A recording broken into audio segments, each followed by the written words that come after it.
ரோஜா மனசுக்குள்ள நினைக்கிறாங்க, ஐயோ இவங்க இங்க இருந்தா நம்ம பிளானு மொத்தமா கெட்டு போயிரும். நான் யாருன்னு எல்லாருக்கும் தெரிஞ்சிரும். அதுக்கு நான் விடவே கூடாது நினைச்சுக்கிட்டே ரோஜா சொல்றாங்க, இங்க பாரு சாமந்தி, உங்க நல்லதுக்காகவும் அப்பாக்காண்டியும் நமக்காகவும் சொல்றேன். நீங்க இங்க இருக்கவே வேணாம், உடனே கிளம்பிருங்க. அக்கா, என்னக்கா சொல்ற? நாங்க இங்க இருக்கிறது தான் பாதுகாப்பு. சாமந்தி, எனக்கு ஆதவ் சார பத்தி நல்லா தெரியும். அவரு இப்ப கூட யாருக்கிட்டயோ போன்ல பேசிக்கிட்டு இருந்தாரு. காட்டு ராஜா மறுபடியும் இங்கதான் வரப்போறாராம். அது ஏன் எதுக்குன்னா எனக்கு தெரியவே இல்ல. ஒருவேளை அவர் உங்களை பாத்துட்டாரான்னு தெரியல.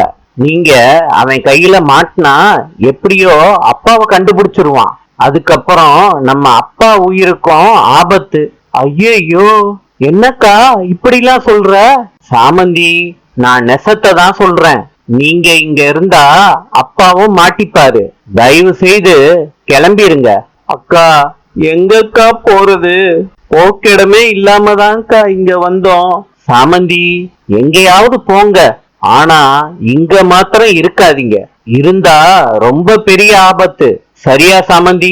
சரிக்கா, சரி, நாங்க போயிடுறோம். சரி இருக்கா, நான் அம்மாவை கூட்டிட்டு வந்துடுறேன். சாமந்தி, நான் அர்ஜென்ட்டா போகணும். எனக்கு எக்ஸாம் இருக்கு, நேரத்துக்கு போகணும். நான் கிளம்புறேன்.